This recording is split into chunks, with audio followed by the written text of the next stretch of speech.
Olá, meus irmãos do YouTube, meus irmãos do canal A Verdade das Escrituras, meus irmãos do canal Amor Ágape, canal A Igreja Online, canal Yehoshua Soberano, canal Aprendendo a Palavra. É uma honra, é um prazer estar aqui mais uma vez com os irmãos para nós darmos uma meditada nas Escrituras, né? E aprendermos mais e mais sobre o nosso Pai, sobre sua obra, sobre o nosso Salvador, correto? E hoje eu queria ler para os irmãos uma passagem que está em 2 Samuel 7, correto? Vou ler aqui do versículo 1 em diante, tá? 2 Samuel 7, versículo 1 em diante. E sucedeu que, estando o rei Davi em sua casa, e tendo o Senhor lhe dado descanso de todos seus inimigos em redor, disse o rei ao profeta Natã: eis que eu moro em uma casa de cedro, e a arca de Deus mora dentro de cortinas. E disse Natã: vai e faze tudo que está no teu coração, porque o Senhor é contigo. Então, esta passagem narra um tempo em que o rei Davi já estava numa boa, já tinha vencido todos os seus inimigos, já estava estabelecido lá em Jerusalém, né? E o rei Davi observou algo. Ele observou que ele morava no maior conforto, né? Uma casa toda de cedro, e que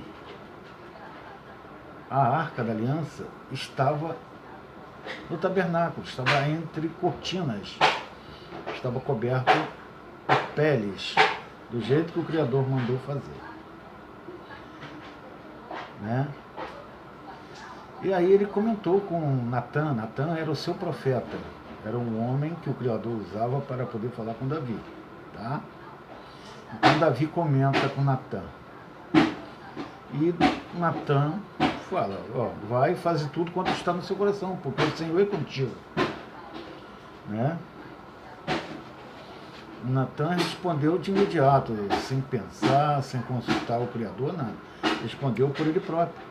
Afinal de contas, Natã tinha vários testemunhos, né? Tinha visto várias ocasiões em que o nosso Criador ajudou o rei Davi a vencer os inimigos e tal. Então, realmente, o Criador era com Davi. Não resta a menor dúvida disso, né? Então, o Natã, é lógico, né? Vai e faz tudo quanto está no seu coração, porque o Senhor é contigo, está certo. Eu já observei várias vitórias suas, já presenciei várias maravilhas que o Criador fez na sua vida. Tenho certeza que ele é contigo, faça o que está no seu coração. Vamos para o versículo 4. Porém, sucedeu que naquela mesma noite que a palavra do Senhor veio a Natã, dizendo: vai e diz a meu servo Davi, assim diz o Senhor: edificar-me-ei tu uma casa para minha habitação? Porque em casa nenhuma habitei desde o dia que fiz subir os filhos de Israel do Egito, até no dia de hoje. Mas andei de tenda em tenda e tabernáculo em tabernáculo. Né? Então Natã foi para casa, deitou, descansar, e o Criador aí fala com Natã: vai e diz ao meu servo Davi, pergunta para ele: você vai me edificar uma casa para mim? Desde que eu tirei o meu povo do Egito, quando foi que você viu eu pedir a alguém para fazer casa para mim? Eu andei de tenda em tenda, de tabernáculo em tabernáculo, mas nunca pedi que ninguém fizesse uma casa para mim. Em todo lugares que andei com os filhos de Israel, falei porventura alguma palavra a alguma das tribos de Israel, a quem mandei apacentar meu povo de Israel, dizendo: por que não me edificaste uma casa de cedro? Né? Então o Criador faz outra pergunta. Em todo lugar que eu andei com o povo de Israel, por acaso, porventura, você viu eu pedir a alguma das tribos para que fizesse a casa para mim? Não. Eu nunca pedi para ninguém fazer casa para mim. Muito menos uma casa de cedro. Agora, pois, assim dirá o meu servo Davi. Assim diz o Senhor dos Exércitos: eu te tomei da malhada de trás das ovelhas para que fosse soberano sobre o meu povo de Israel. Vai lá e diz para o meu servo Davi: você era um João ninguém, você era um nada. Eu tirei você de trás da malhada de ovelhas. Você era um pastor de ovelhas, era um João ninguém. E eu fiz de você soberano sobre o meu povo.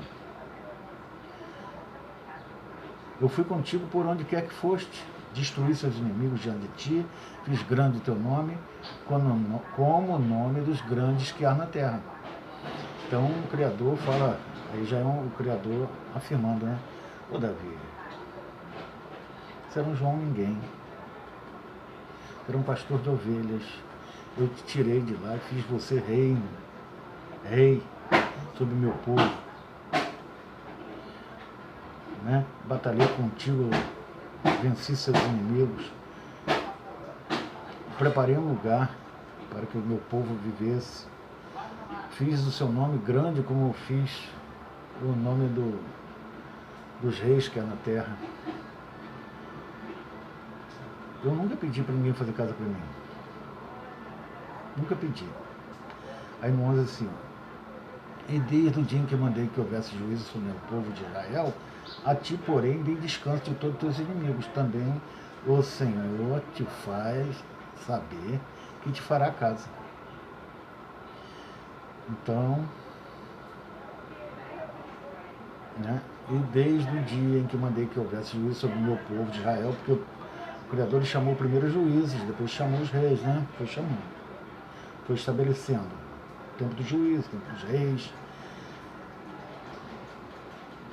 Aí, então farei, olha só, desde o dia em que mandei que houvesse juízo sobre o povo, dei descanso de todos os inimigos, fiz você descansar da perseguição, das guerras, né? O Senhor te faz saber que te fará casa. Então, o Criador está dizendo: eu farei uma casa, eu farei casa para ti, mas você fazer casa para mim, não. Eu nunca pedi isso, nunca pedi que ninguém edificasse uma casa para mim. Aí no 12 o Criador explica para ele o que vai acontecer no futuro. Quando teus dias forem completos e vieres a dormir com seus pais, então farei levantar depois de ti um dentre a sua descendência, o que sairá das tuas entranhas, e estabelecerei o seu reino.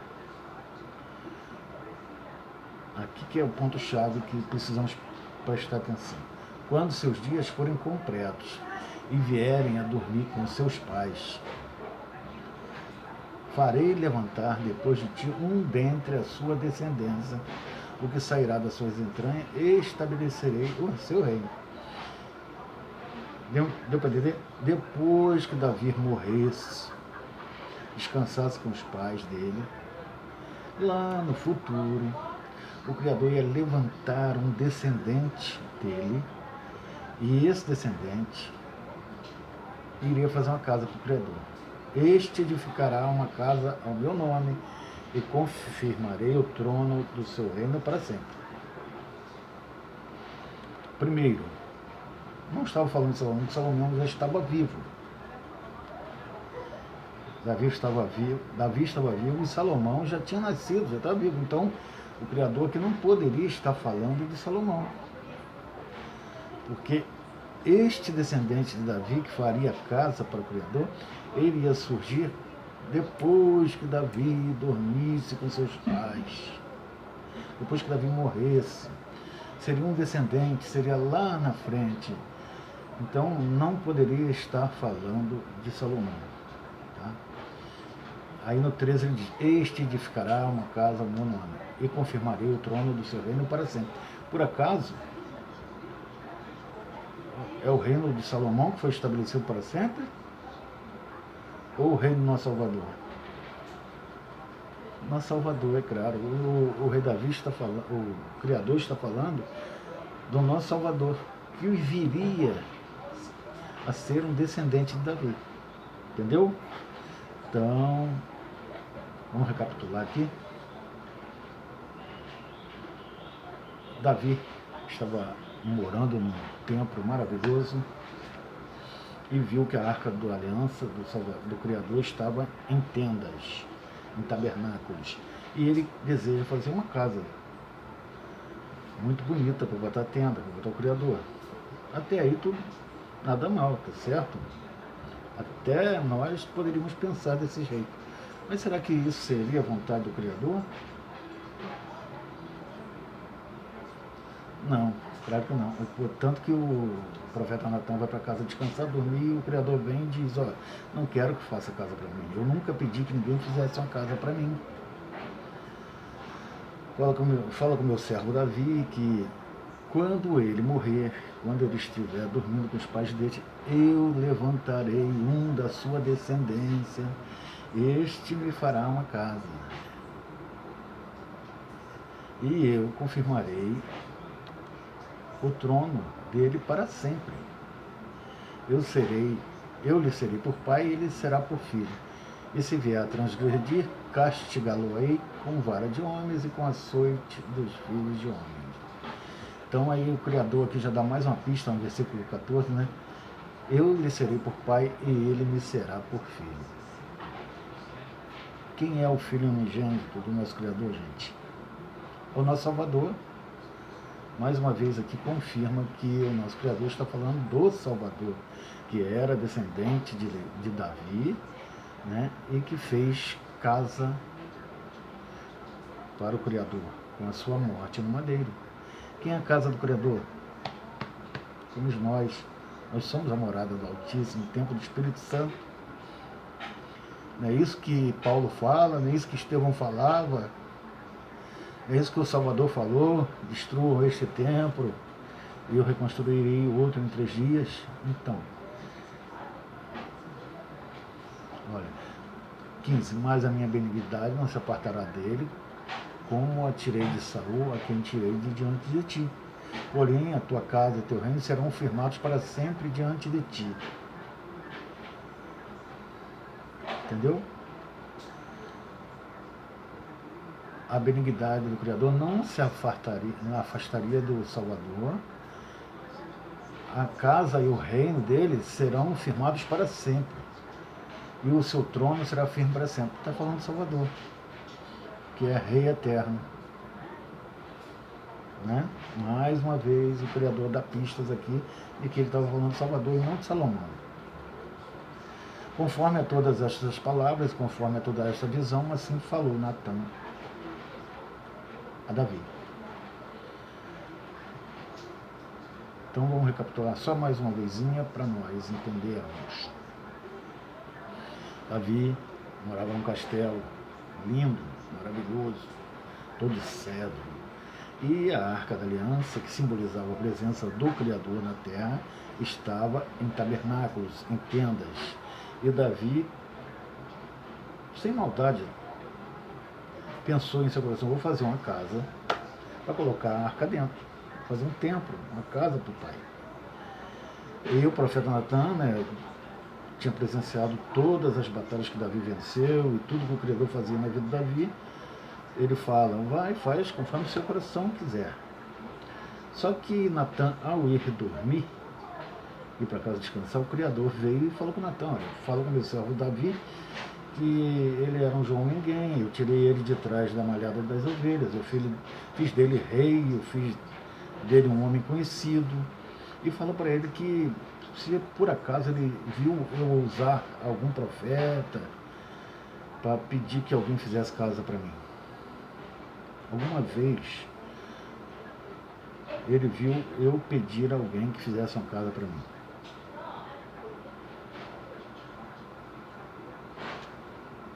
Aí o Criador começa a explicar, olha, diz para ele que quando ele morrer, quando ele estiver dormindo com os pais, eu levantarei um descendente dele que fará a casa para mim. Então, não estava falando de Salomão, porque Salomão já estava vivo, né? Salomão já tinha nascido. Salomão já estava rei, já estava prestes a assumir o reinado, né? Prestes a substituir Davi. Então, o Criador está falando do Salvador, que era descendente de Davi, e com sua morte no madeiro fez de nós casa do Pai, templo do Espírito Santo, morada do Altíssimo. As Escrituras são tão claras quanto a isso, é só ler Isaías 66, Atos dos Apóstolos 7. Estevão foi morto por causa disso, gente. Atos dos Apóstolos 17, quando Paulo estava lá em Atenas. Né? Aí o Criador começa a dar as características de quem seria esse que faria casa para ele. Aí diz, ó, firmarei o trono dele para sempre, eu serei como pai dele, ele como meu filho, a minha benignidade não se apartará dele, a sua casa e seu reino serão firmados para sempre diante de ti, né? Então o Criador deixa todas essas pistas para dizer quem seria esse descendente de Davi que viria a fazer uma casa para ele. Amém? Na nova aliança, depois da morte do Salvador, as coisas são no Espírito.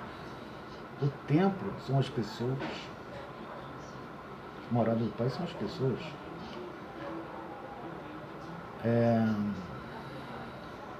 O sacerdote, o pastor, o guia, o mestre, o professor, é o nosso Salvador, é o Espírito Santo do Pai. O dízimo não é mais dado do jeito que se dava no templo, na mão do sacerdote, não. Ele se dá como oferta, diretamente na mão do seu irmão necessitado, como Paulo ensina lá em 2 Coríntios 9, versículo 9.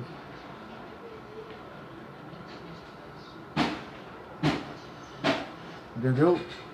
Lá no Velho Testamento, quando ele falou, trazei todo dízimo de oferta à casa do tesouro para que haja mantimento na minha casa, ele estava falando do templo físico. Mas na nova aliança ele está falando do templo espiritual, que são as pessoas. Então, tragam todos os dízimos e ofertas à minha casa, a seu irmão que está passando necessidade, para que haja mantimento na minha casa, para que a casa dele possa se manter de pé, né? E não venha acontecer o que Paulo ensina lá na passagem que dizem que é da Santa Ceia, que não é Santa Ceia coisa nenhuma, onde Paulo fala assim, por isso que muito entre vós ficam enfermos, ficam doentes e morrem. Porque a casa do Pai, a verdadeira casa do Pai, que são as pessoas, não estão tendo mantimentos, não estão sendo mantidas. E elas ficam doentes e, consequentemente, morrem de fome, morrem por passar necessidade. Quantas pessoas têm morrido de fome nos nossos dias? Não? E quem deixa de colaborar com a casa do Pai está roubando ao Criador.